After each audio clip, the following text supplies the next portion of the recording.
Welcome back to the Somnorian. Settle in, pull the blanket up, dim whatever's still glowing, let the day fall off your shoulders. Tonight we're going somewhere small and muddy, and about 800 years gone, an English village, maybe 40 households, a church, a mill, a green, and a great deal of communal obligation nobody asked for. If you enjoy these quiet wanders through the past, a like helps the channel more than you'd think, and if you want to stay, subscribe, but only if this is genuinely the kind of thing you like falling asleep to. Before we go in, tell me in the comments where you're watching from tonight. I read them, and there's something lovely about knowing this little village is being visited from a dozen time zones at once. Now imagine it's just after dawn, the frost still on the thatch, and somewhere down the lane a woman is screaming that her linens have been stolen. Because in this village, that scream is the entire justice system starting up. There were no police. I want to sit on that for a moment, because it's easy to say and hard to actually picture. There was no station, no patrol, no number to call, no uniformed stranger whose whole job was crime. The very idea of a paid professional standing on a corner watching for wrongdoing would have struck a medieval villager as a bizarre and frankly extravagant use of a grown man. What they had instead was each other, and a legal duty that turned every single person within earshot into law enforcement the instant something went wrong. That mechanism was called the hue and cry, in the Latin of the court rolls, hutesium et clama, and it was less a procedure than a reflex the whole community was trained into from childhood. Here is how it worked. If you were robbed, or assaulted, or you stumbled on a body, or you simply saw a man running off with someone else's pig, you did not go looking for an official. You raised the cry yourself, you shouted, you screamed out. Out, you banged whatever was to hand, and by law every person who heard you was obliged to stop what they were doing and join the chase. Not encouraged, obliged. The man in the field had to drop his plough, the woman at the well had to leave her bucket, the ale drinker had to put down his ale, which in a medieval village was possibly the greatest sacrifice the law ever demanded of anyone. They grabbed sticks, they grabbed knives, and they ran after the fleeing suspect as a single roaring mob, from village to village, and the next village was legally bound to take up the cry and keep it going until the man was caught or lost. And if you didn't join in, if you heard the cry, looked up from your turnips, decided this wasn't your problem and went back to your turnips, that was itself an offence. You could be fined for it, hauled before the court and immersed, in the language of the day, for failing to pursue. The medieval village did not recognise the concept of not getting involved. Your involvement was compulsory, your neighbour's emergency was your legal appointment, and the fine for minding your own business was very real. It's the exact inverse of the modern instinct to film something on your phone and keep walking. Here keeping walking was the crime. Which raises the obvious question: who checked that everyone joined in, and who kept track of who was responsible for whom? And the answer is the strange, ingenious, deeply nosy system that underpinned the whole thing, Frank Pledge, and its basic unit, the tithing. Every free adult male over the age of 12 was enrolled into a tithing, a group, notionally of 10 men, sometimes more, sometimes the whole village depending on the local custom, and the members of a tithing were made collectively responsible for one another's conduct. If one man in your group of 10 committed a crime and fled, the other 9 were on the hook. They were expected to produce him for court, and if they couldn't, they paid. His crime became their bill. Sit with what that does to a community. You were, quite literally, your neighbour's keeper, not as a warm piece of scripture, but as a hard financial liability written into the customs of the manor.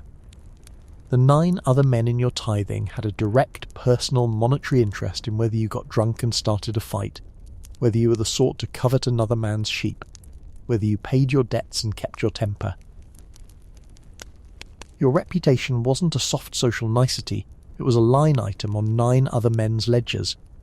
This is co-signing a loan, except the loan is this man's entire moral character, and there is no bank that will let you refuse.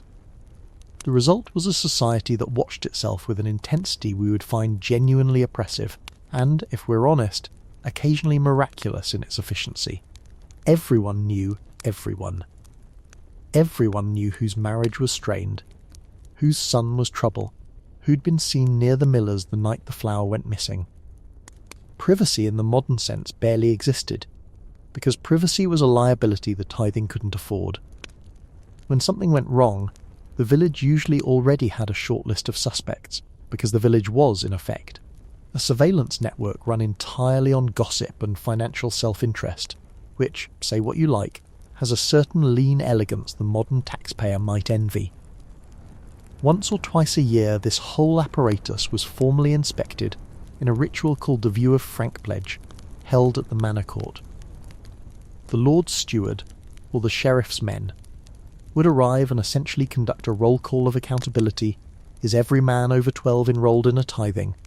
Has anyone slipped through? Are all the tithings complete, and can each account for its members? A tithing that had let someone go unenrolled, or that couldn't produce a man who'd offended, paid a penalty, and the Crown, it should be said, quite liked these penalties, because collectively they added up to a reliable little stream of income harvested from human misbehaviour. There's a small tax called the cert money or common fine that villagers paid essentially for the privilege of being policed by themselves. You were charged a fee to be your own police force.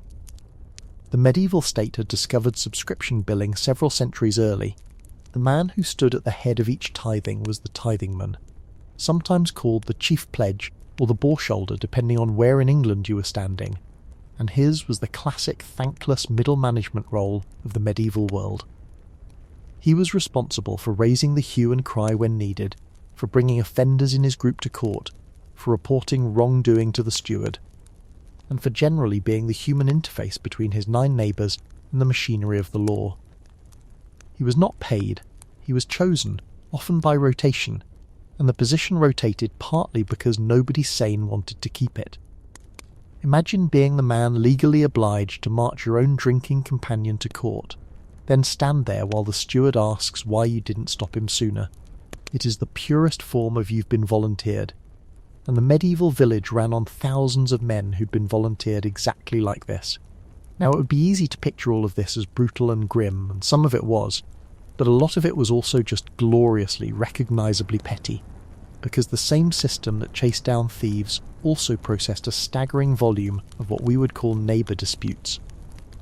The court rolls that survive are full of them, and they are wonderful. Men raising the hue and cry falsely, screaming for help to spite an enemy, and getting fined for the false alarm, because the medieval village had already invented the problem of prank 999 calls, and the fine to go with it. People accused of raising the cry unjustly against a neighbour they were feuding with, whole tithings dragged in because one member had wandered off to the next county and simply couldn't be produced, leaving 9 men explaining to a steward that they had, in fact, lost a person. And the sheer specificity of the obligations could be almost comic. In many places the law expected the households to keep watch in rotation through the night. The watch and ward, men standing at the edge of the village in the dark, listening for strangers, obliged to challenge anyone abroad after curfew and to hold them until morning.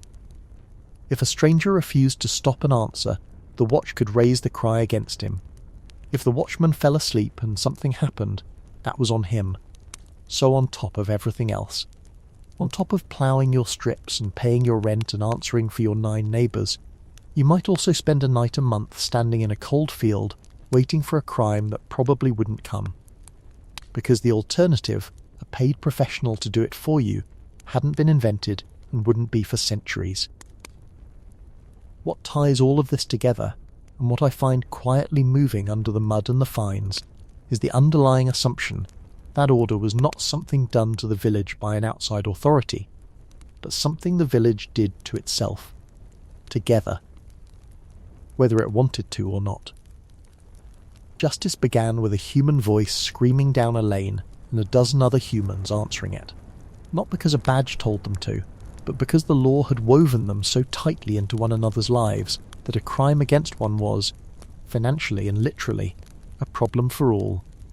They were the alarm, the patrol, the pursuit, and the accountants of their own small world. It was intrusive, it was exhausting, and it worked often enough that England ran on it for the better part of 500 years.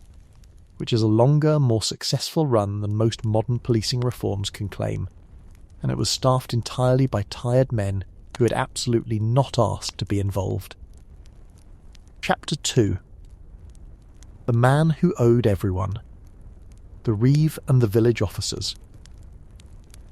A village is not only a place where crime happens and gets chased, it's a working farm the size of a small society, with fields to plough on a schedule, rents to gather, boundaries to mind, animals forever escaping, and a lord somewhere above it all who expects his due whether the harvest cooperates or not. Somebody had to run that machine day to day, and the revealing thing about the medieval village is that the somebody was, overwhelmingly, not an outsider sent down from the manor house, but one of the villagers themselves, chosen by his neighbours, barely paid, and crushed between a lord who wanted more, and a community that wanted him to quietly lose the paperwork. The chief of these unlucky men was the Reeve, and his was one of the hardest jobs in the medieval world, precisely because it belonged to no one and everyone at once. The Reeve was, in effect, the village's elected foreman, and the lord's on-the-ground manager fused into a single overworked person. On most manors he was chosen from among the unfree peasants, the villeins, often by the villagers themselves, sometimes annually, and here is the first great irony of the role, it was frequently a position you were elected into against your will. Men paid fines to avoid being made Reeve. They begged off, because to be Reeve was to become personally answerable to the lord for the entire economic output of the manor, for whether the right number of bushels came in, whether the ploughing got done, whether the rents were collected in full, while simultaneously being the neighbour of every single person you now had to lean on. You went home each night to the same people you'd spent the day chasing for arrears. The word itself is old and worn smooth by use, Old English Gurfa, and it survives, hiding in plain sight. Inside a title we still say today, the sheriff, the shire reeve, was simply the reeve of an entire county, the king's man where the village reeve was the lord's. So every time you say sheriff, you are saying the reeve of the shire, a 1,000-year-old job description wearing a cowboy hat it has no business wearing. The humble village reeve and the sheriff of Nottingham are, etymologically, the same animal at different scales, one worried about a stray ox, the other about a county's taxes, both fundamentally the man who has to make the numbers add up and take the blame when they don't. We actually know an unusual amount about what the ideal reeve was supposed to do, because a 13th century treatise on estate management survives, a text called the Seneschalcy, alongside a related work often attributed to the writer Walter of Henley, and it reads, if you squint, like a medieval management handbook. The reeve was to rise early, to see the servants got to work and did not slack, to know every beast on the manor and every acre under crop, to guard against theft and waste, to make sure nothing was sold too cheap or bought too dear, and to render account at year's end down to the last egg. That last part is not a figure of speech.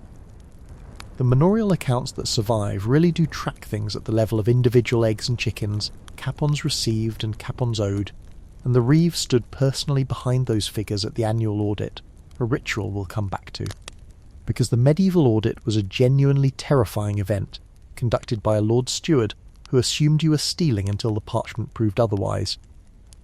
And often the parchment did not fully prove it, because the reeve occupied the most temptation-rich seat in the village. Grain flowed through his hands, sales and purchases passed under his eye. The gap between what the manor produced and what the lord finally received was exactly the space a clever or desperate reeve might live in.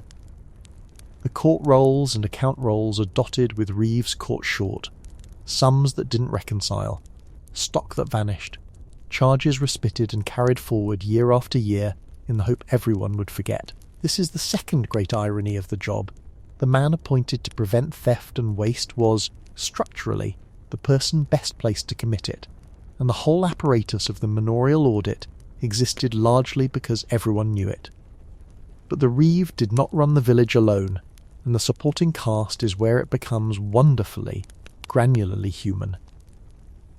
Chief among them was the Hayward, a title that has nothing to do with hay in the way you'd think, and everything to do with the medieval obsession with fences and boundaries. The Haywards' job was to guard the growing crops and the common meadows, to keep animals out of the corn, to check that hedges and fences were kept up, and to impound any beast that wandered where it shouldn't. His symbol of office, in some places, was a horn. He sounded it as a signal, and his existence tells you something important about medieval village crime, which is that an enormous share of it was simply livestock in the wrong field. I cannot stress enough how much of the surviving legal record is animals trespassing. A pig in the wheat, a cow in the neighbour's oats, sheep breaking through a badly kept hedge. To us this sounds trivial. In a village living on the margin, one hungry ox in the standing corn could be the difference between eating and not eating come winter, so the offence was treated with total seriousness. The animal was seized and driven to the pound, a small enclosure, the pinfold, that most villages maintained, and held there until its owner paid to release it. The man who ran that pound was the pinder, yet another unpaid or lightly paid neighbour with the specific thankless power to lock up your cow and charge you for the trouble. There was a real medieval office whose entire remit was essentially animal control and the associated fines. The village had invented the pound, the impound fee, and the deep resentment of the person collecting it, all centuries before the parking clamp. Then there was the ale taster, or ale conner, and this is where I lose a little of my composure every time, because the medieval village employed a man whose sworn public duty was to go around drinking the ale to check it was good. Under the assize of bread and ale, a subject rich enough that it gets its own chapter later, brewing was regulated, and someone had to test that the ale was up to standard and honestly priced before it was sold. That someone was the ale taster, and yes, the job was exactly as coveted and exactly as mocked as you'd imagine. There is a persistent and probably apocryphal legend that ale tasters wore leather breeches and would pour ale on a bench and sit in it to judge the sugar content by how sticky it was. The truth is likely more mundane, and involved simply tasting the stuff, but the point stands that the village had an official drinker, and history has never let those men rest in peace. Standing above and between all these officers was the manor court and its presiding figure, the steward or seneschal, the lord's professional man who ran the courts, kept, or had kept, the rolls, and conducted the dreaded audit. Where the Reeve and Hayward were villagers doing their turn, the steward was often a literate, salaried professional who might oversee several manors for one great lord, riding a circuit between them. He was the closest thing the village had to an outside authority in its daily governance, and his arrival meant business, rents reckoned, offences presented, fines assessed, the Reeves' accounts torn into. Between the local men who knew everyone and the steward who answered to the lord, the village had in effect a two-tier bureaucracy, amateur locals handling the daily grind, a professional swooping in to audit and adjudicate, which is a structure any modern organisation would recognise, right down to the mutual suspicion between the two tiers. What makes all these offices click into place, though, is how they were filled, because it was rarely a matter of ambition. Most of these posts were duties of tenure, obligations attached to the land you held rather than jobs you applied for. If you held a certain vergate of land under certain customs, then when your turn came round you served as Reeve, or Hayward, or Alataster, or you paid to escape it, and the manor court recorded both the appointment and the fines of those who wriggled out. Public office in the medieval village was less a career than a tax you paid in labour and worry, rotating through the community like a chore no one could permanently dodge. It's the parish council energy of 1,000 English villages distilled to its purest form. Somebody has to do it. Everybody would rather it were someone else, and the person who ends up holding the horn is usually the one who was slowest to make an excuse. And yet, and this is the part I keep circling back to, the system, run by these reluctant, unpaid, resentful neighbours, largely held. The fields got ploughed on time, the rents mostly came in, the stray pigs got pounded, the bad ale got flagged, the accounts got rendered down to the egg, and the whole intricate clockwork of the agricultural year turned over, season after season, powered by men who had explicitly not wanted the responsibility.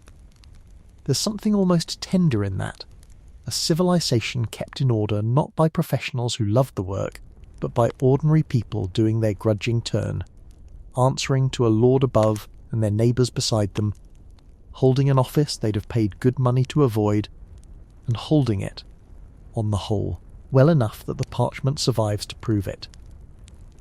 Chapter 3. Trial by Ordeal. Let God sort it out.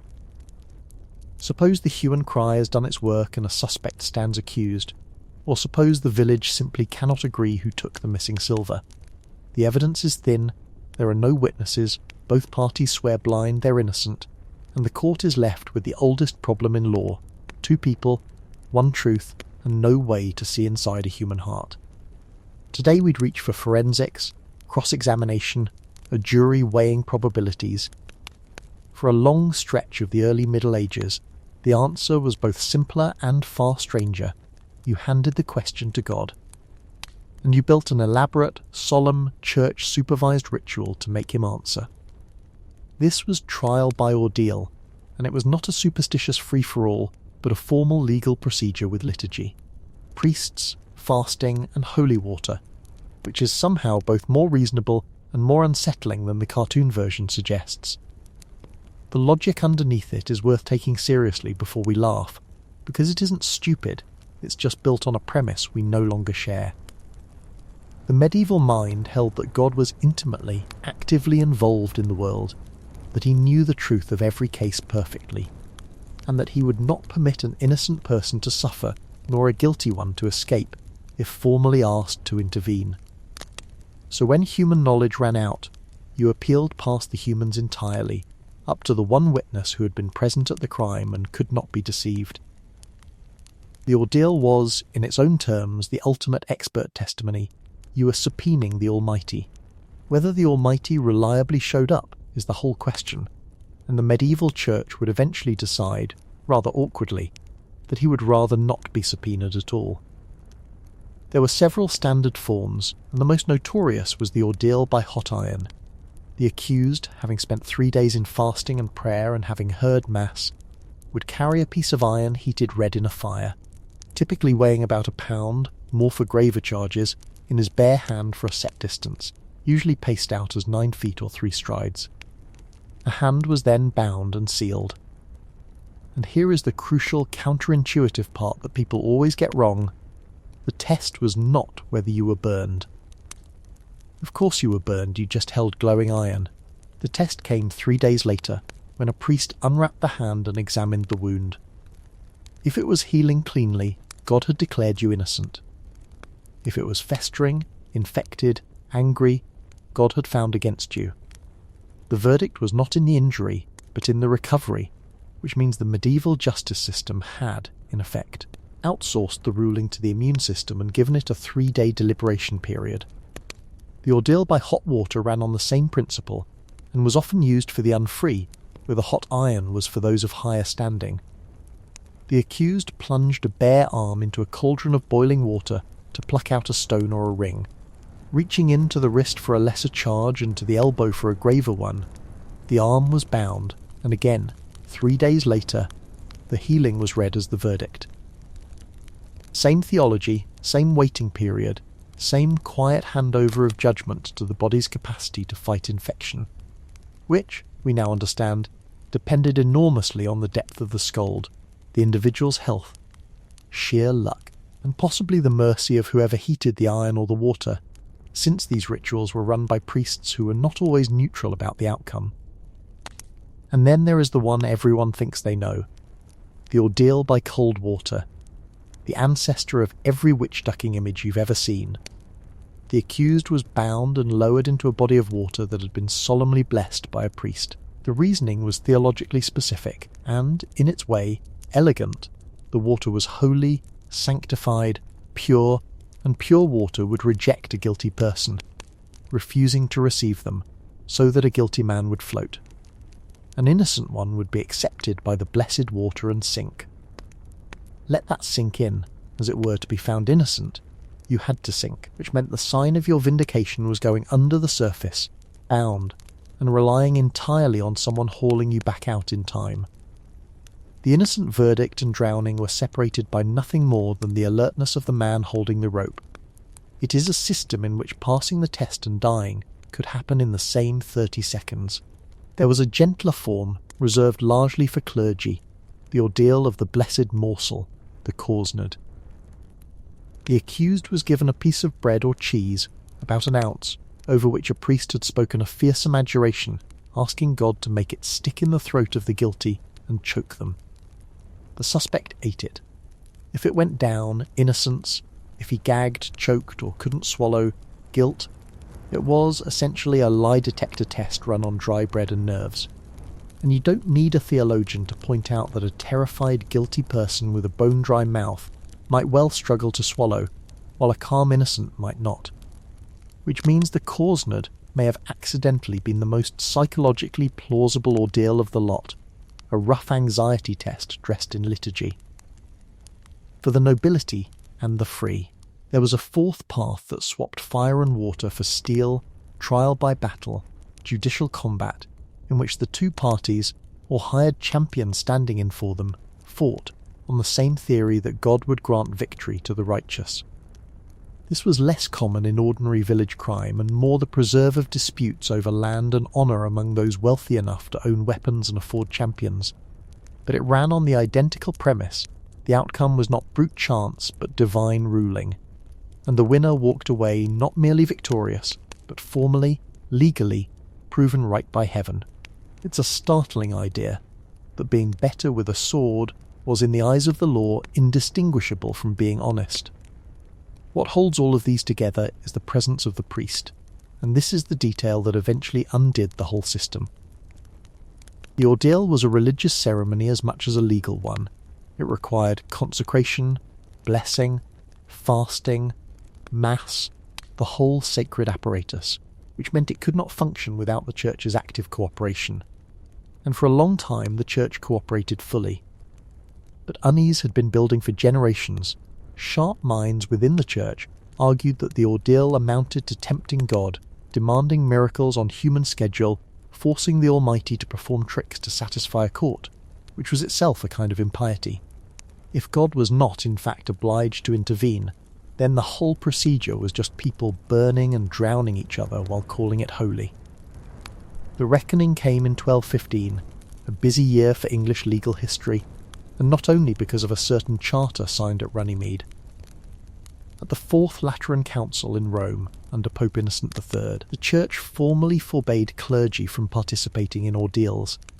It did not ban trial by ordeal so much as pull the priest out of the room, but that was enough, because without the blessing, the consecration, the sacred machinery, the ordeal was just a man holding hot iron for no divinely guaranteed reason, in one conciliar decision from a great distance. Rome had quietly switched off a legal technology that had run across Europe for centuries. It is one of history's cleaner examples of a bureaucratic decision made in one place obliterating a practice in another, and the villagers of England woke up, more or less, to find their entire method of resolving hard cases had been decommissioned, which left a genuine, urgent problem, and one we don't often appreciate. What do you do now? For centuries the answer to how do we judge the unprovable case had been asked God, and now that answer was gone, and the courts were left holding a category of cases with no procedure to resolve them. In England, over the decades following 1215, judges and the Crown groped toward a replacement, and the thing they reached for, hesitantly, unevenly, at first almost as a stopgap, was to ask a body of local men, people who knew the parties and the neighbourhood, to consider the matter and deliver a verdict. To hand the question of guilt not to God, but to a panel of one's neighbours. That improvised, awkward, deeply consequential workaround is the direct ancestor of the trial jury, and it is not too much to say that the modern jury exists partly because in 1215 the Church declined to keep supervising the drowning of the innocent. So the ordeal deserves a little more than mockery, uncomfortable as it is. It was a serious attempt, by people who lacked our tools and shared none of our assumptions, to solve a problem that has never actually gone away. How a fallible human court reaches truth when the evidence simply isn't there. Their solution was to appeal to a witness they believed was infallible, and to wrap that appeal in enough ceremony to make it bearable. We find it barbaric, and in its outcomes it often was, but the impulse behind it, the refusal to just guess, the insistence that guilt be decided by some authority higher than a magistrate's hunch, is the same impulse that, once God was ruled out as an option, built the jury box instead. They wanted certainty they could not have, and when they finally admitted they couldn't have it, they invented something that has lasted 800 years and counting. Chapter 4. Compurgation. How many friends can you bring? The ordeal was the dramatic option, reserved for the hard cases where guilt was genuinely disputed and the stakes were high. But most accusations never reached the point of hot iron or blessed water, because the medieval legal system had a quieter, older, and in some ways stranger mechanism for clearing a name, one that didn't ask God to weigh in and didn't examine a single piece of evidence, but instead asked one deceptively simple question: how many respectable people will stand up and swear that you're telling the truth? This was compurgation, also called the wager of law or trial by oath helpers, and once you understand it, you start to see the entire medieval world through it, because it rested on the one thing that society valued above almost everything else: a person's sworn word and their reputation for keeping it. Here is the mechanism, stripped down. If you were accused of an offence, say of owing a debt you denied, or of a theft you swore you hadn't committed, you could, in the right kind of case, clear yourself by swearing a formal oath of innocence and then producing a set number of oath helpers, or compurgators, who would each swear an oath of their own. Crucially, these helpers were not witnesses. They knew nothing about the crime. They were not there to testify that they'd seen you elsewhere that night, or that the debt was paid. They swore only to one thing: that your oath was clean, that they believed you, that they judged your word trustworthy. They vouched not for the facts, but for you, and if you assembled the required number, and everyone swore correctly without stumbling, you were cleared. That was the verdict. Full stop. The number varied by the gravity of the accusation and the custom of the court, and the phrase you'll meet in the records is something like to make his law with the 6th hand or the 12th hand, meaning you plus 5 others, or you plus 11 others.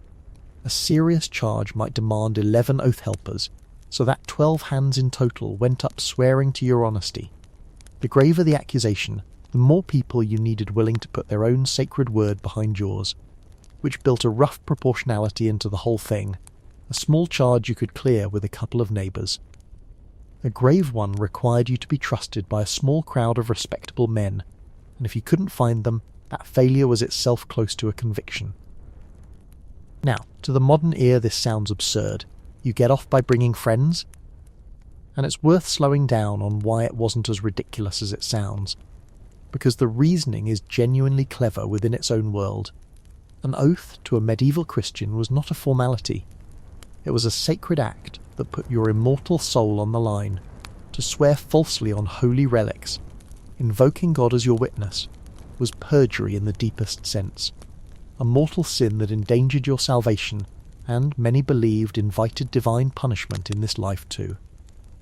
So the theory ran, no reasonable person would damn their own soul to save a neighbour who was actually guilty. The oath helper who swore for a thief he knew to be a thief was risking hellfire on that man's behalf, and few would. The system therefore assumed that if 11 upright men were willing to swear for you, you were very probably innocent, because the alternative required 11 people to gamble their souls on your behalf. And it had a second, quieter genius, which is that it worked as a measure of your standing in a community that knew you completely. In a village where everyone knew everyone, where your character was public knowledge, tracked and gossiped and remembered, the ability to summon 11 respectable men to vouch for you was itself powerful evidence about the kind of person you were. A trusted, decent, well-integrated villager could raise his oath helpers easily. A known troublemaker, a man with a bad name, a stranger and habitual liar, he would find no one, and his inability to find them spoke volumes. Compurgation was, in effect, a formalised reputation test. Your creditworthiness, in the most literal sense, was measured in how many neighbours would put their souls on the line for you, which makes it the ancestor of the character reference, the credit score, and the personal guarantor all at once. Except the collateral was salvation. The oaths themselves were formal spoken things, and the formality mattered enormously. There was a right way to say them, a fixed form of words, and you had to get it exactly right. A stumble, a slip, a hesitation, a word out of place, and the oath could be held to have failed, bursting in the old phrase, and with it, your whole defence. This was not pedantry for its own sake. The belief was that God, watching, would cause the guilty man's tongue to trip, would let the false oath fall apart in the mouth, so a fumbled oath was read as a kind of divine intervention exposing a lie. Which means the medieval defendant faced not only the challenge of gathering 11 willing men, but of getting 11 men, some of them nervous, some of them old, all of them under enormous pressure, to recite a sacred formula perfectly and in order, a group performance where one flubbed line could sink the entire case. It was legal defence as choral recital, and the wrong note was a conviction. The court rolls show compurgation being used constantly, and they show its texture beautifully. It appears heavily in cases of debt and in the ecclesiastical courts, the church courts, which handled morality offences, defamation, marriage disputes, and much else leaned on it for centuries, where a person accused of, say, slander or adultery might purge themselves by oath with a set number of neighbours of the same standing.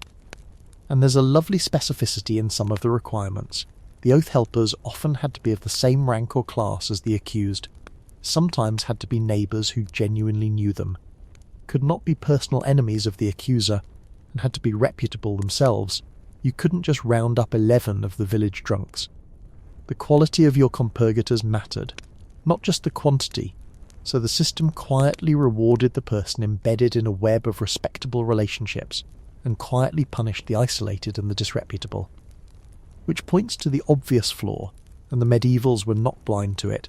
The whole thing could be gamed by anyone with enough friends, enough kin, or enough money and few enough scruples. A powerful man with a large family and many dependents could produce oath helpers almost at will, whether or not he was guilty, simply because he had leverage over enough people to make them swear. A poor stranger, however innocent, might not find a single soul. The system was structurally biased toward the well-connected and against the marginal, which, to be fair, is a criticism you could level at a great many justice systems since. But it was especially raw here, where connection wasn't just helpful to your case, it was your case. And there are hints in the records of oath helping becoming, in some hands, almost professionalised, men who would swear for a consideration, which is exactly the corruption the sacred oath theory was supposed to make impossible. The Church, for its part, had complicated feelings, because compurgation lived partly in its own courts and rested on its own theology of the oath. Yet the same worries that undermined the ordeal circled here too. If men would swear falsely, and plainly some did, then the sacred safeguard was hollow, and the courts were simply counting heads and calling it justice. Over the long run, in the royal courts, compurgation slowly gave ground to the jury and to actual investigation of fact, as English law drifted, case by case, toward asking what happened rather than who will vouch for you. But it was astonishingly durable in its own niches. The wager of law in civil actions of debt technically survived in English common law far longer than you'd ever guess. It was not formally abolished until 1833, which means that a procedure rooted in the sacred oaths of an early medieval village limped, largely unused but never repealed, into the age of steam engines and gaslight. What I keep coming back to, though, is what compurgation reveals about the society that relied on it, because a legal system tells you what a people fundamentally trusts, and the medieval village trusted, above almost everything, the sworn word of a known man before God. They built their justice not on evidence, which they had little means to gather, nor on professional judges, of whom they had few. but on the dense human fabric of a community where reputation was currency and an oath was a soul-deep act. It was a system that worked precisely as well as that fabric was strong, brilliant in a tight village where everyone was known and truly feared perjury, hopelessly corruptible where they didn't. And there's something almost poignant in that, because it means the medieval villager's best defence against a false accusation was, in the end, simply to have lived well enough that his neighbours would risk heaven to say so. Chapter 5. The Manor Court in Session. We've spent 4 chapters on the dramatic machinery of medieval justice, the roaring pursuit, the sacred ordeal, the soul-staking oath, and you'd be forgiven for picturing the medieval village as a place of constant high stakes, where every week brought a theft to chase, or a guilt to divine. It's time to gently correct that, because the overwhelming majority of what the medieval legal system actually did, day in and day out, year after year, was breathtakingly mundane. The engine room of village justice was the manor court, and the manor court spent most of its time on stray livestock, blocked ditches, unlicensed ale, minor debts, badly maintained fences, and the endless small friction of people living too close together, which is to say the medieval legal record is less a chronicle of crime and punishment than the world's longest-running neighbourhood dispute, preserved on parchment. Let's start with what the manor court actually was, because there were, confusingly, 2 overlapping things going on. The court baron dealt with the internal affairs of the manor, land transfers between tenants, inheritance, the customs and services owed to the lord, disputes between tenants, the property and obligations business of the estate. The courtleet, held less often, handled the lower reaches of criminal justice and public order. The view of frank pledge we met earlier, minor assaults.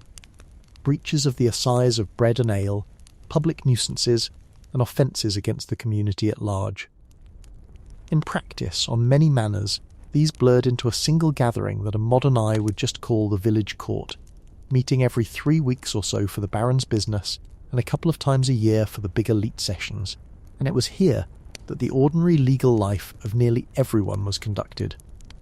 It met wherever there was room, sometimes in the manor house or a barn, sometimes in the churchyard, sometimes simply outdoors on the green, and it was presided over by the Lord Steward, that literate professional we met in Chapter 2, who ran proceedings, ruled on points of custom, and made sure it all got written down.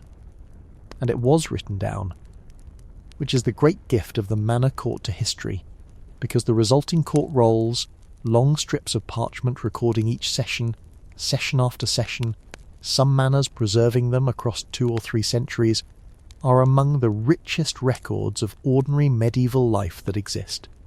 Through them we can hear, faintly, the actual voices of peasants who left no other trace, their quarrels, their debts, their broken hedges, their small rebellions, all logged in the steward's clipped Latin, because someone had to answer for a pig. And oh, the pigs. If you read enough court rolls, you come away convinced that half the legal energy of medieval England was devoted to animals being where they shouldn't. Someone's pigs got into the Lord's wood and ate the acorns, a real and recurring offence, because the right to pasture pigs on woodland mast, called pannage, was a valuable thing the Lord charged for, and freeloading pigs were theft of resource. Someone's cattle strayed into the growing corn. Someone's sheep broke through a hedge the owner was supposed to maintain. Each of these came before the court, each drew a small fine, and each was recorded with the same grave Latin formality as a genuine crime, so that the rolls read, in aggregate, like the minutes of an eternal exasperated committee on the subject of other people's livestock. The fine itself is worth understanding, because it wasn't quite a fine in our sense. The characteristic penalty of the manor court was the amercement, from being in mercy, in misericordia, meaning the offender had put themselves at the mercy of the court and would pay whatever sum was assessed, usually small, often just a few pence. And here's the quietly cynical part. These amercements were a significant and reliable source of income for the lord. The manor court was not only a mechanism of order, it was a revenue stream. Every stray pig, every short measure of ale, every unrepaired fence translated, through the amercement, into pennies flowing toward the lord's coffers. which meant the lord had a genuine financial interest in his tenants committing a steady, manageable stream of minor infractions. Perfect obedience would have been, from the accounting side, a small disaster. This gives rise to one of my favourite features of the whole system, which is the way certain offences functioned less as crimes than as licence fees paid in arrears. The most beautiful example is brewing. Under the assize of ale, brewing and selling ale outside the regulated standard was an offence, and yet the court rolls show the same women being immersed for it session after session, year after year, the same names recurring like a subscription. What was happening, historians realised, is that the fine for brewing had quietly become, in effect, a routine tax on the trade, the cost of doing business, paid regularly, that everyone understood as the price of brewing, rather than a genuine attempt to stop it. The medieval village had discovered the licensing fee and simply disguised it as a perpetual, cheerfully ignored ban. The debts and small contracts fill out the rest of the picture, and they are wonderfully human. A man sold another man a cow and wasn't paid. A woman lent grain and wanted it back.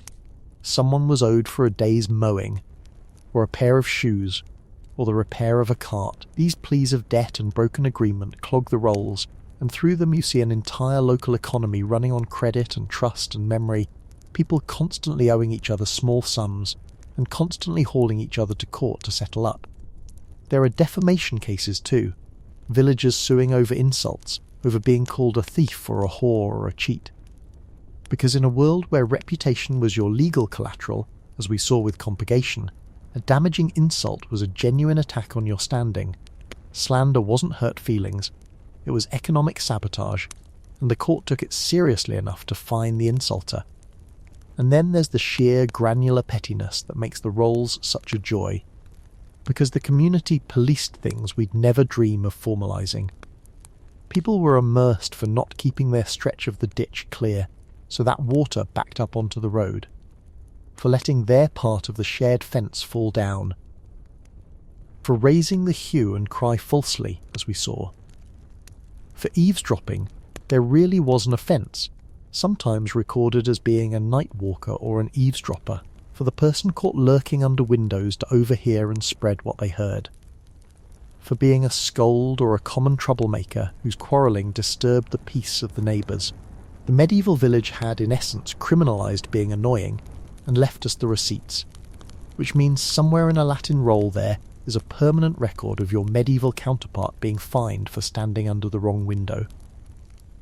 The proceedings ran on a mix of the systems we've already met, and one new one that mattered enormously: the jury of presentment, or the collective knowledge of the assembled tenants. The court didn't rely only on individuals bringing complaints, it also asked the village itself, through a panel of sworn men, to present, to formally report the offences they knew of. Who had brewed against the assize, whose animals had strayed, who had drawn blood in a fight, who had encroached on the common. The village testified against itself, in effect, through these presenting jurors, which meant the court's information came from exactly the dense web of mutual surveillance we started with in Chapter 1. Everyone knew, and now everyone was sworn to say. It was self-reporting as a civic duty, and it fed the whole machine. What the Manor Court almost never did, and this is the point that reorders your whole picture of medieval justice, is send anyone to prison. Imprisonment as a punishment, locking someone up for a term as the penalty itself, was largely alien to this world. Gaols existed, but mainly to hold the accused until trial, not to warehouse the convicted. Keeping a person fed and confined for months was an expense a village had no reason to bear and every reason to avoid. So the Manor Court dealt in fines, in amercements, in the forfeiture of goods, in the requirement to find pledges for future good behaviour, and, for public order offences, in the instruments of shame we'll come to next chapter. Its toolkit was financial and reputational, not custodial, which is why the modern instinct to equate punishment with time inside would have baffled a medieval steward. His weapon was your purse and your good name, and against a villager who had little money and lived entirely inside his reputation, those two weapons were quite enough. Step back and look at the whole thing and it resolves into something oddly familiar. Strip away the Latin and the Lord and the strange sacred oaths, and the manor court is recognisably a system of local government handling local complaints. Neighbour against neighbour over a boundary, a small claims dispute about an unpaid debt, a fine for the equivalent of an unmown verge, a licence fee dressed up as a penalty, all administered by people who knew every party personally and would see them again by nightfall. The great dramas of ordeal and outlawry were the rare exceptions. This, the pig in the corn, the short measure of ale, the ditch left uncleared, the sixpence owed and denied. This was what medieval justice overwhelmingly was, session after session. Decade after decade, the patient, exasperated, endlessly documented business of a few hundred people trying to live beside one another without quite killing each other over a fence. Chapter 6. The alewife, the baker, and the regulated loaf. Of all the things a medieval villager might be dragged before the court for, none was pursued with more relentless, granular seriousness than cheating people on their food and drink. And that tells you something important, because bread and ale were not conveniences in this world. They were survival itself. Ale was the everyday drink of nearly everyone, safer than much of the available water, and a genuine source of daily calories. Bread was the literal staff of life, the largest single item in most people's diet. So the honesty of the baker and the brewer wasn't a minor consumer matter. It touched what every person put in their body every day. And the medieval state responded with one of the most ambitious pieces of economic regulation of the entire era, a law that tried to fix, kingdom-wide, the price and quality of the two most important commodities in ordinary life. This was the assize of bread and ale, and it is a genuinely remarkable thing to find in the 13th century. The assize, the word means, roughly, a setting or fixing, dates in its formal English form to around 1266, in the reign of Henry III, and its ambition is what stuns me. Rather than simply banning cheating in the vague, it tried to solve the actual underlying problem, which is that the price of bread can't just be fixed at a flat rate, because the cost of grain swings wildly with the harvest. A loaf that's fair in a year of plenty is a swindle in a year of dearth. So the assize did something cleverer. It fixed not the price of the loaf, but its weight relative to the price of grain. The penny loaf always cost a penny, but how much bread you got for that penny rose and fell on a published scale according to the current price of wheat. In a good year, your penny bought a big loaf. In a lean year, a smaller one. It was in effect an inflation-indexed food pricing formula, worked out and enforced across a medieval kingdom, and it functioned in various forms for something like 5 centuries. Enforcing it fell to the local courts, and the offence you'll meet again and again in the rolls is the baker giving short weight, selling a loaf lighter than the assize allowed for its price, pocketing the difference across thousands of loaves. Officials checked. Bread was weighed, and a baker caught with underweight loaves was in real trouble, because this particular fraud was regarded not as a slip, but as theft from the whole community, repeated daily against people who could least afford it. The penalties escalated for repeat offenders, and here is where the medieval imagination for public humiliation really flowered, because the classic punishment for the fraudulent baker was to be dragged through the streets on a hurdle, a wooden frame like a sledge, with his shoddy loaves hung around his neck so that everyone he had been shortchanging could watch him go by, garlanded in the evidence. The punishment wasn't just a fine, it was a parade, and the float was the criminal. There is a much-loved theory that the famous baker's dozen, 13 for the price of 12, was born directly from this fear, that bakers threw in a 13th loaf as insurance against ever being caught a hair underweight and hurdled through town. The evidence for that exact origin is thinner than the story suggests, and historians treat it with caution, but the instinct it captures is entirely real. Under a regime this punitive about short weight, a sensible baker had every reason to err generously, to give a little extra rather than risk a little short. Whether or not the 13th loaf came from precisely this law, the anxiety that would produce it was authentic. The medieval baker genuinely lived under a rule that made cheating downward far more dangerous than giving away a bit extra. On the drink side, the assize regulated ale in parallel, its price, and increasingly its quality and measure. and enforcement fell partly to that official we met earlier and cannot stop thinking about, the ale taster or ale conner, sworn to check that the ale offered for sale was up to standard and honestly priced before the brewer could sell it. And here the human texture is richer than anywhere else in the food laws, because brewing, unlike baking, was overwhelmingly done by women. The alewife, the brewster, is one of the most visible working women of the medieval village, because brewing was a common way for women, married and single, to earn money at home, and the court rolls are consequently full of women's names, cited over and over for brewing against the assize. But, and this is the crucial reframing as we touched on last chapter, most of those women were not really being punished in any meaningful sense. The recurrence of the same names, session after session, paying the same small sum, reveals that the fine for brewing had quietly hardened into a routine licensing fee, a regular cost of running the trade rather than a genuine attempt to shut it down. So the vast bulk of alewife offences in the rolls are better read as the receipts of a functioning cottage industry, women paying their expected due for the right to sell ale, appearing in the criminal record only because the medieval mind filed a licence fee under the heading of a fine. It means the single most common criminal in many a court roll was a woman running a small business exactly as everyone expected her to, being logged as an offender for doing so. That said, real fraud in the ale trade was real, and it drew the harsher end of the system. A brewster who sold in false measures, jugs and cups that looked full size but held less, or who watered the ale, or charged above the set price, faced genuine penalty, and for the persistently dishonest alewife the community had, of course, a special humiliation ready. Depending on time and place, she might face the cucking stool, a chair in which offenders were displayed and sometimes ducked, or the thewee, a pillory adapted for women, so that the dishonest brewster, like the dishonest baker, was punished in the currency the village valued most, public shame in front of the very customers she'd cheated. The message was consistent across both trades: defraud people on their daily bread or drink, and the community would make sure everyone knew your face. Around these two great regulated staples clustered a whole family of related economic offences that the courts pursued with the same suspicion, and they reveal a medieval economic morality quite different from ours. The worst of them had wonderful names.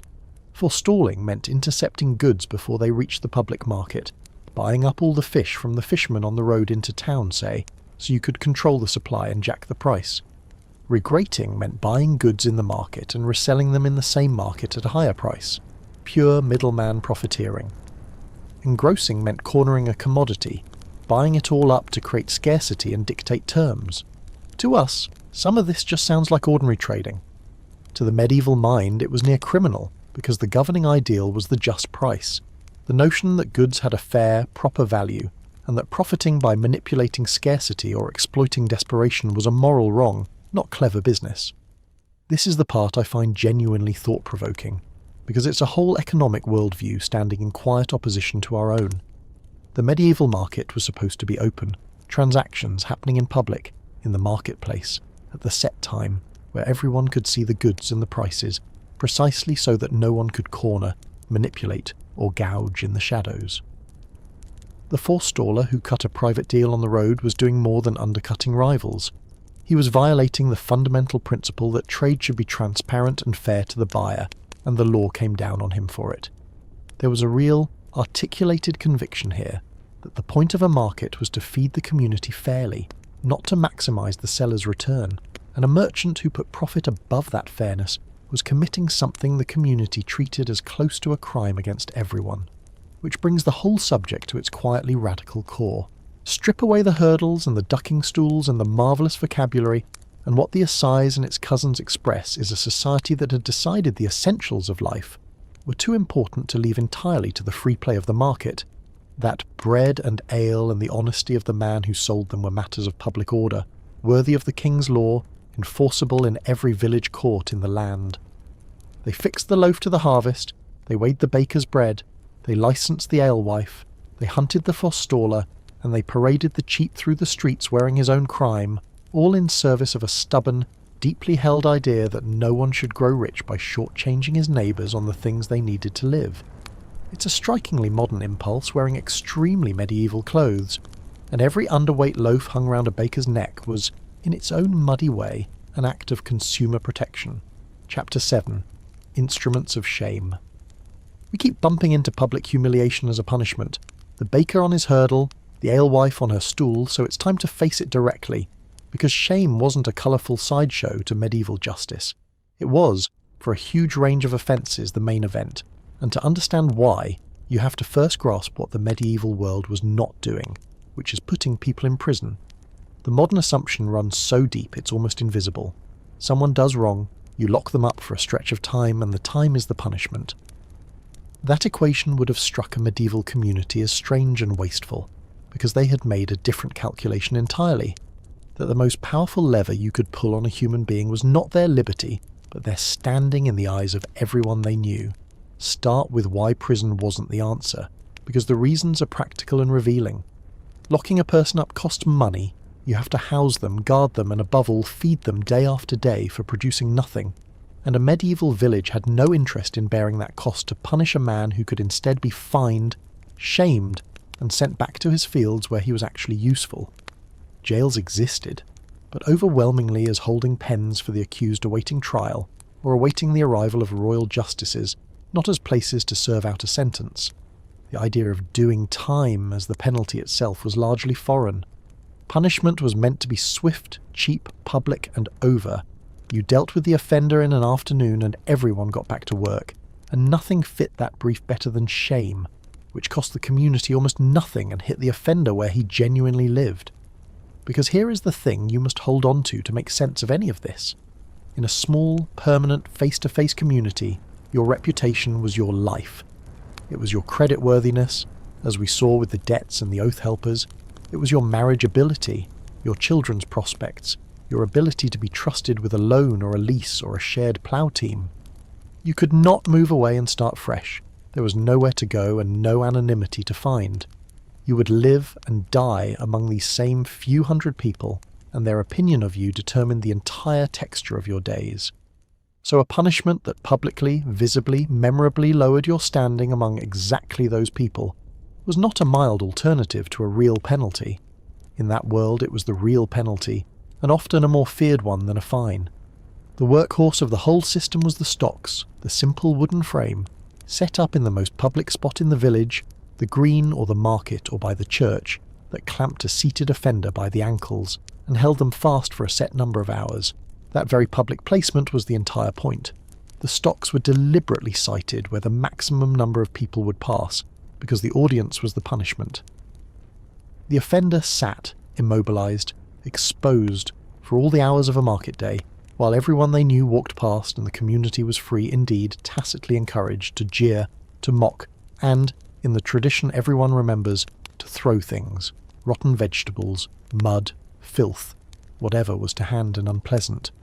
It was justice as public spectacle, the offender's discomfort and degradation offered up as a shared civic event.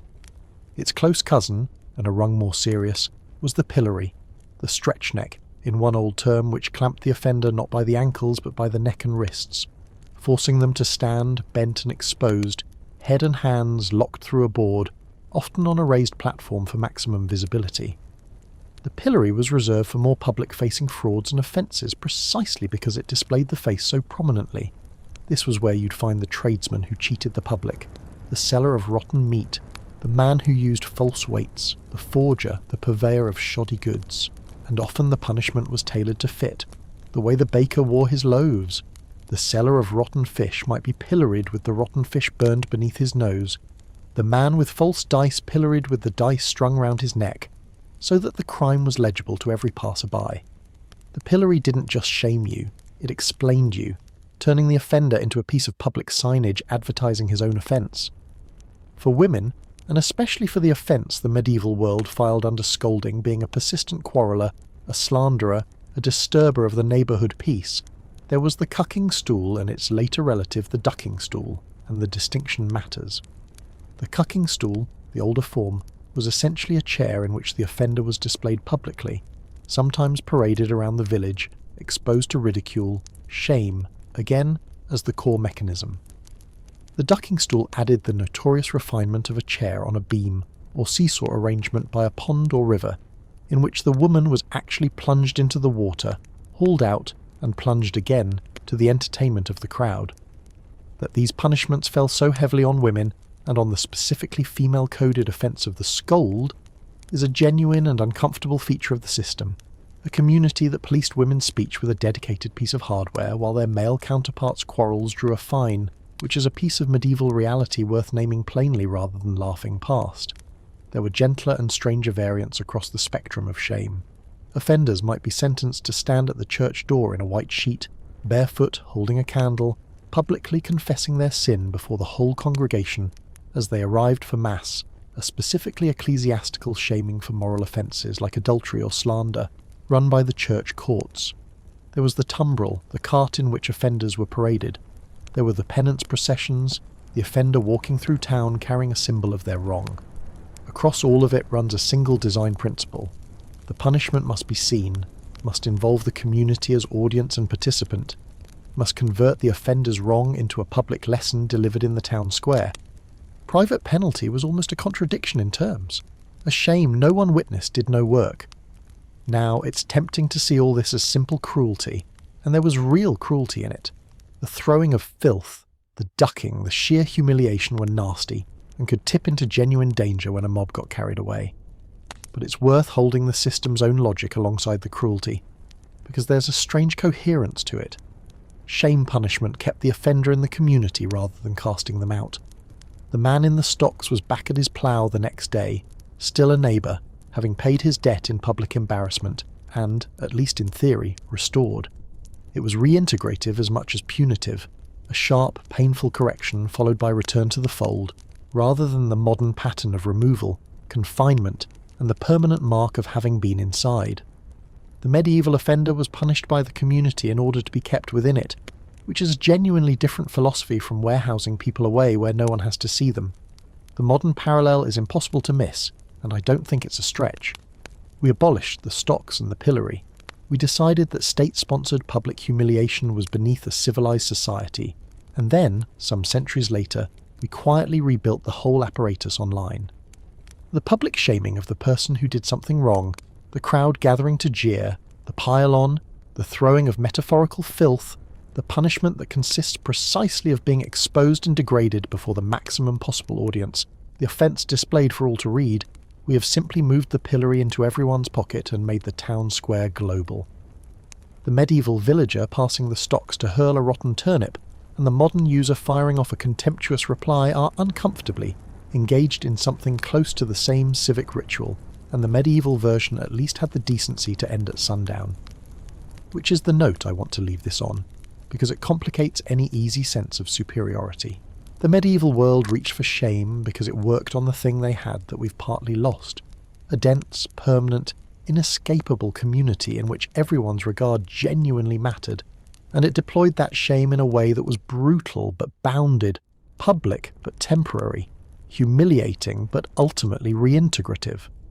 We looked at their stocks and their ducking stools and rightly recoiled, and then we invented tools that can shame a person before millions, permanently, with no sundown and no return to the fold, and we did it without ever quite noticing that we'd picked the old instrument back up.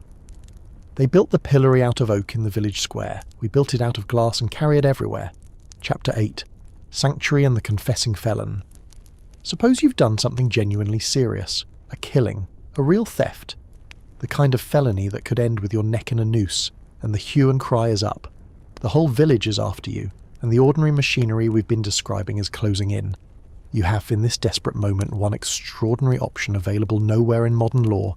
You can run to a church, lay your hands on it, and step into a space where, for a time, the entire apparatus of royal justice simply cannot touch you. This was sanctuary, one of the strangest and most humane and most exploited features of the whole medieval legal world. A formal, church-guaranteed pause button on the law, built on the idea that even a felon fleeing for his life had a claim on the mercy of God. The principle was old, older than English common law, rooted deep in the church's ancient authority, and in a conviction that sacred ground was genuinely set apart from the secular world.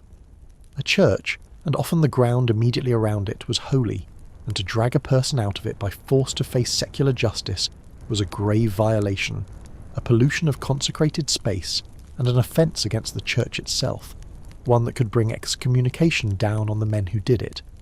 So the felon who reached the church and claimed sanctuary was, in a very real and enforceable sense, safe there. The sheriff's men could surround the place, they could watch it night and day, but they could not go in and take him, and everyone, the fugitive, the pursuers, the local priest, knew it.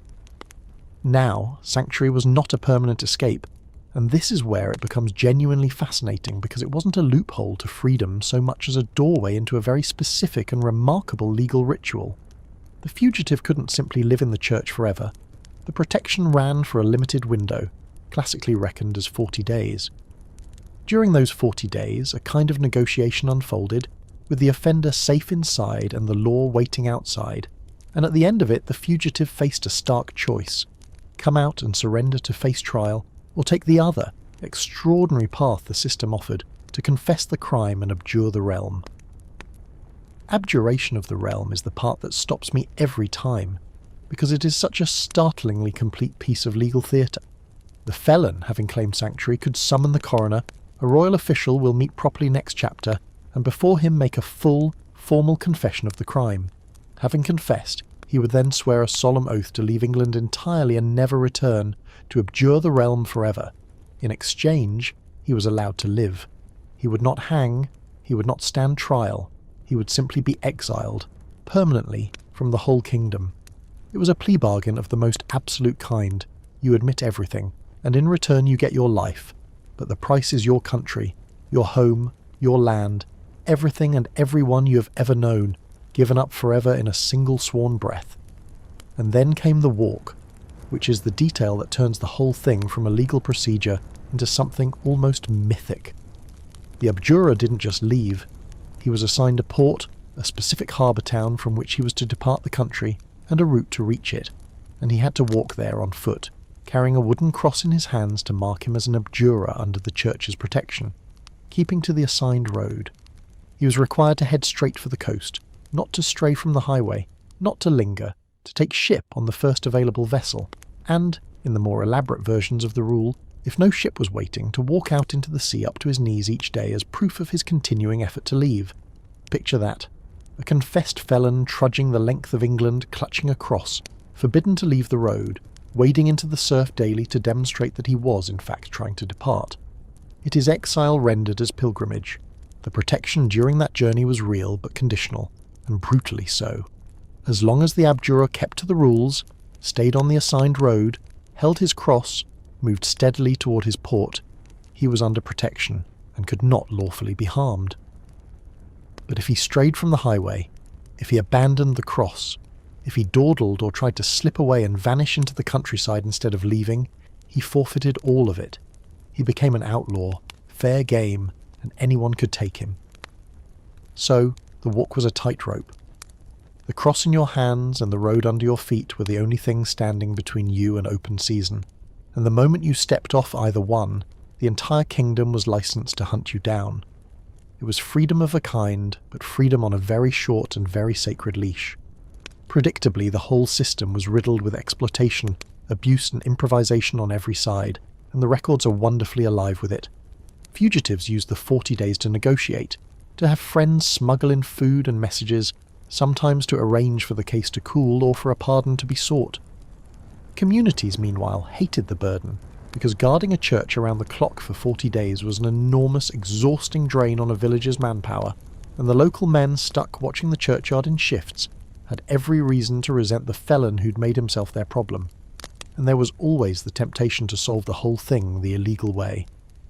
The records include cases of fugitives being dragged out by force despite sanctuary, and of the severe consequences that could follow for the violators when the church pushed back. Some churches held an even grander form of the privilege, chartered sanctuaries, great religious houses like Durham, Beverley and Westminster, which claimed a wider, more permanent, more powerful right of protection than an ordinary parish church, sometimes able to shelter fugitives for far longer, occasionally indefinitely, under royal or papal charter. These places became genuine communities of the protected, clusters of men living under the church's shield, some there for years, a strange population of the legally suspended existing in the shadow of the great churches. Durham had its famous sanctuary knocker on the cathedral door, the grasping of which was said to claim the protection. Whole registers survive recording the names of those who fled there and the crimes they were fleeing, a roll call of medieval desperation preserved in ecclesiastical ink.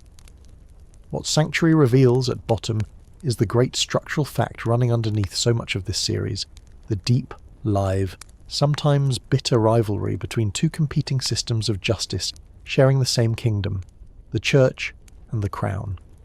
Sanctuary existed because the Church claimed an authority that could override, at least temporarily, the king's own justice, could reach out over a fleeing felon and say, "Not here, not on this ground, this man is under a higher protection than yours." It was a standing assertion that the secular power, however mighty, ran into a wall at the church door, and kings resented it precisely because it was a real limit on their reach. The confessed murderer walking to the coast with his cross was, in his own trudging way, a walking monument to the fact that the medieval king did not, in fact, hold all the power there was to hold. That tension is exactly why Sanctuary eventually died. As royal power grew and centralised across the later Middle Ages and into the Tudor era, the Crown steadily chipped away at these ecclesiastical privileges that limited its authority, restricting which crimes could claim sanctuary, which churches could offer it, and for how long, until, under the Tudors and after the break with Rome had shattered the Church's independent power in England, sanctuary was curtailed and finally abolished altogether in the early 17th century. The pause button was disconnected. But for centuries it had genuinely worked. A felon with fast enough legs and a nearby church could confess, live, and exile himself on foot to the sea, and the mightiest king in the land could do nothing but station his men outside the door and wait, which remains, to me, one of the most extraordinary powers any institution has ever held, the power to make the law stop at a threshold. Chapter 9. Outlawry deleted from society. We've now seen most of the ways a medieval person could face justice, be chased, be tried, be shamed, or flee to a church and exile themselves. But there was one more path, and it was reserved for the person who did something the medieval legal system found almost more intolerable than the original crime, refusing to participate. If you simply would not come to court, if you were summoned again and again and never appeared, if you fled and stayed gone rather than face the process, the law had a final terrible answer, and it was not death. It was something the medieval mind considered arguably worse. To be declared an outlaw, cast entirely outside the protection of the law, made in a very literal sense a non-person. And once you understand what that meant, the modern romantic image of the outlaw as a dashing free spirit collapses into something far bleaker. Start with the process, because it's revealing that outlawry was, at root, a punishment for contempt, for not showing up. When a person was accused of a serious felony and failed to answer the court, they weren't simply tried in absence. They were summoned, formally, at successive sessions of the county court, typically across a series of meetings. Called once, called twice, called a third, a fourth, a fifth time, the county court met roughly monthly, and the accused was proclaimed at each, given every chance to appear. And if, after all those solemn public callings, the person still did not come, the court pronounced the sentence that removed them from society altogether. They were declared outlaw, put outside the law's protection, their name spoken into the terrible formula that ended their existence as a legal person. That phrase, outside the law's protection, is the whole thing, and it's the part modern ears consistently misread. We hear outlaw and think of someone who breaks the law, a criminal, a rebel. But the medieval meaning was precise and colder. An outlaw was someone the law no longer protected, someone placed beyond its shelter. The law is not only a set of rules that constrains you, it is also the thing that guards you, that says no one may kill you without answering for it, no one may rob you without consequence, that your life and property sit under the community's protection. To be outlawed was to have all of that stripped away in an instant, to be pushed outside the ring of the law's care while everyone else remained inside it. You were no longer a person the law would defend. You were, in the fullest sense, unprotected. And the practical consequence of that was chilling, captured in the old phrase that the outlaw bore the wolf's head, caput lupinum. The outlaw was, in law, equivalent to a wolf, a creature outside human society that any person was entitled to hunt and kill on sight. To kill an outlaw was not murder. It carried no penalty. It was, if anything, a service to the community, sometimes even rewarded. Anyone who encountered you could strike you down with total legal impunity because you were no longer a human being in the eyes of the law, but vermin to be destroyed. Sit with the weight of that. You could be walking a road and any stranger who recognised you could lawfully kill you, and no court in the land would call it a crime or ask them a single question. Your life had been formally declared forfeit to anyone who cared to take it. But death wasn't even the whole of it, because outlawry stripped everything else as well. The outlaw's goods and chattels were forfeit to the crown. Everything he owned, seized. His legal existence simply ceased. He could not sue, could not appear in court, could not inherit, could not hold property, could not enter a contract that any court would enforce, could not marry within the law's recognition. Every thread connecting him to organised society was cut at once. He couldn't call the hue and cry if he were attacked. The very system we opened this series with was closed to him. He was severed from the entire web of mutual obligation and protection that, as we've seen across 9 chapters, was the whole substance of medieval communal life. In a world where you were your place in the community, outlawry was a kind of social death that often preceded the literal one.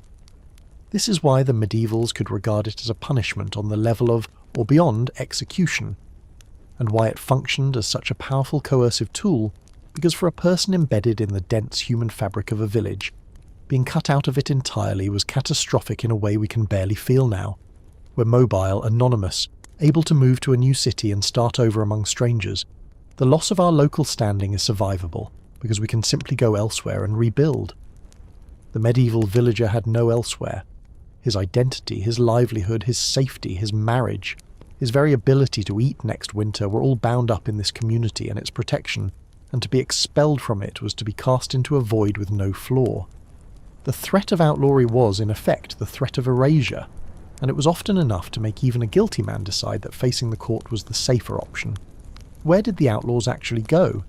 Into the margins, literally, into the wild, uncultivated spaces beyond the villages and the cleared fields, the great forests, the wastes, the fens and moors, the ungoverned edges of the settled world where the law's arm reached weakly, if at all. An outlaw couldn't live among people, because among people anyone might kill him. His only refuge was the wilderness, where he could hide and where, in the nature of things, he generally had to turn to actual crime, theft, robbery, banditry, to survive, since every lawful means of making a living had been closed to him. So outlawry frequently became a self-fulfilling prophecy. The man outlawed for refusing to face one charge became, of necessity, a genuine bandit, driven to real crime by the very sentence meant to answer his original one. The law made the criminal it had accused him of being, and it's precisely here, in the forest, that the outlaw got his second life, not in the courts, but in the imagination, because the wild fugitive living beyond the reach of a law he'd rejected was too potent a figure for storytelling to leave alone. The legends of Robin Hood grew directly out of this world. The Greenwood outlaw transformed from a hunted non-person into a folk hero, a man who lived free in the forest precisely because he stood outside a law, imagined as corrupt and oppressive. There were real tales too, like the medieval outlaw ballads of figures such as Gamelin, and the historical legendary Eustace the Monk and Hereward. The outlaw reworked from vermin with a price on his head into romantic rebel. It's one of history's great acts of imaginative reversal. The single most degraded status the medieval law could impose, the wolf's head cast into the wilderness to be killed on sight, became, in ballad and legend, the very emblem of freedom. The reality was a terrified man hiding in the woods knowing anyone could murder him for free. The legend was Robin in Lincoln Green, and the legend is the one that lasted. That gap between the reality and the romance is, I think, the truth worth carrying away from this one. Outlawry was the medieval law's ultimate weapon, and its logic was entirely of its time. In a society built wall to wall on mutual protection and communal belonging, the harshest thing you could do to a person was not to hurt his body but to expel him from the web entirely, to declare him no longer one of us, to make his continued existence something the community was free to end without consequence. It was exile, forfeiture, and a death sentence anyone could carry out, all folded into a single pronouncement, and it was inflicted more often than not for the crime itself, but for the deeper offence of refusing to answer for it. The medieval world could forgive a great deal, but it could not forgive stepping outside the circle, and so it built, for those who did, a punishment that simply pushed them the rest of the way out, into the woods, into the wolf's skin, and, for a lucky few in the ballads, into legend. Chapter 10. The King's Justice Comes to Town the Heir. Everything we've explored so far has been local, the village policing itself, the manor court finding its own pigs, the community shaming its own cheats, the neighbours vouching or refusing to vouch for one another.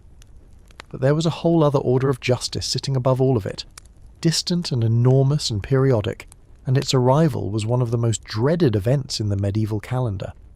This was the King's Justice, the royal law reaching down from the crown into the localities, and its great instrument was the Eyre, the travelling court of royal justices that swept into a county every so often to hold the crown's pleas, audit everything, and extract a truly staggering amount of money. To understand medieval crime from the ground up is finally to look up and see the shadow the King's Justice cast over the whole village world. Let's begin with the machinery, because it's a genuinely impressive piece of medieval statecraft. England was, comparatively, an unusually centralised kingdom for its era. The crown had reach that many continental monarchs would have envied, and one of the ways it projected that reach was by sending royal judges out on circuit, riding from county to county to bring the King's justice to people who could never come to the King.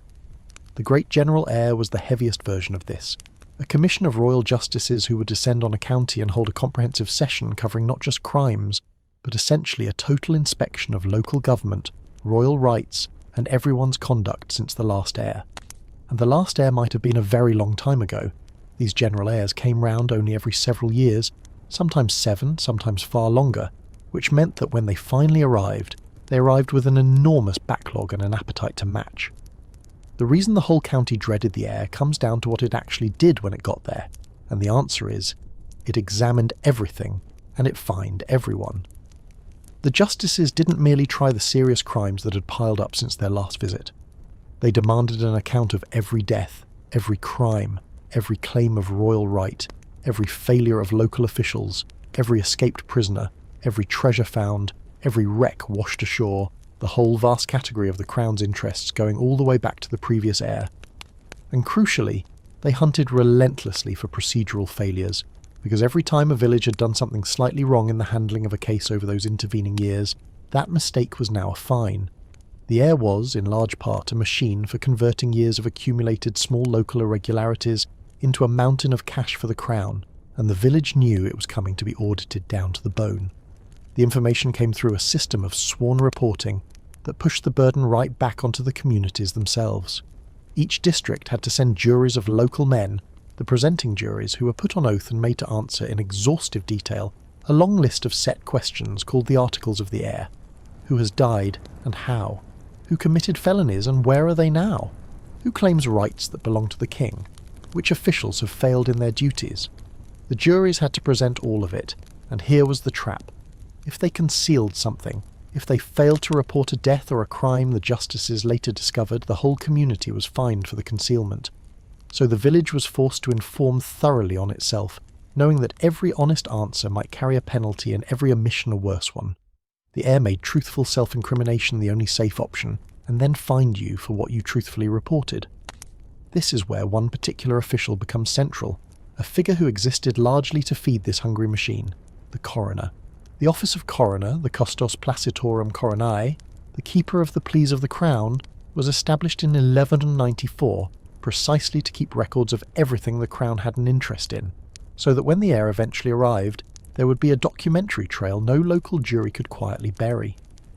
The coroner's central duty was the investigation of sudden and unnatural death.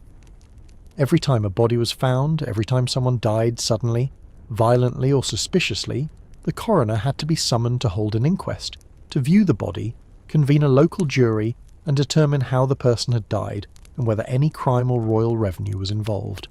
It's the direct ancestor of the modern coroner's inquest, and it was born, essentially, as a revenue protection measure for a king who didn't trust the localities to report their own dead. And the revenue dimension of death was very real, which brings us to one of the most extraordinary and revealing institutions of the whole system, the murdrum fine.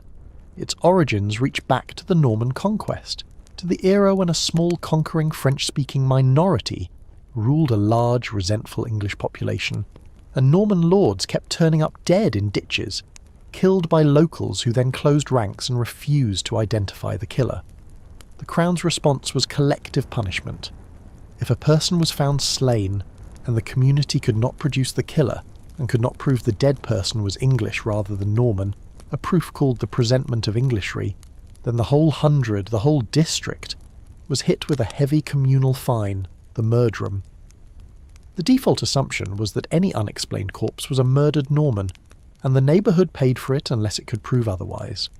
The persistence of that fine is where it becomes almost comic in its cynicism, because the original reason for it faded but the money did not. Within a century or two of the conquest, the distinction between Norman and English had blurred into meaninglessness. The population had thoroughly intermarried, and proving Englishry was increasingly an absurd exercise about an ethnic distinction that scarcely existed anymore. But the Crown, having discovered a reliable stream of income from unexplained bodies, simply kept collecting it. The murderum fine outlived its own rationale by generations, transformed from a tool against Norman killing into what was, functionally, just a tax on any death the community couldn't fully explain to the heir's satisfaction. A dead stranger in your district was, quite literally, a bill, and the Crown showed no hurry to give up a bill that arrived so dependably. Put all of this together, and you can feel why the approach of an heir could send a genuine tremor of dread through a county, and why some communities responded in the most human way imaginable, which was to try to flee it. There are real indications that people would abscond, hide, or vanish into the woods when the heir was known to be coming, precisely to avoid the fines and the summonses and the sheer grinding expense of the whole ordeal, because attending was costly, being examined was dangerous, and the odds that you or your village would emerge without owing the Crown something were essentially nil. The King's justice arriving was not experienced as protection or as fairness reaching the common folk. It was experienced as an audit backed by armed men, and the sensible instinct of a great many ordinary people was to be somewhere else when it landed. And yet, this is the genuine complexity, and I don't want to flatten it. The heir and the whole apparatus of royal justice were also, in the longer run, the thing that built something remarkable.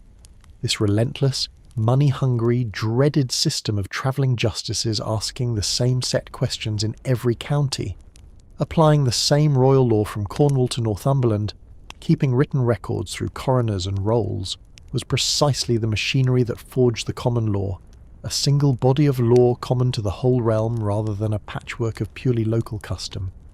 The very centralisation that made the heir so oppressive to a frightened village was also what knit England into one legal community, and much of what we've spent 10 chapters describing eventually flowed into and was shaped by this royal system that stood above it all.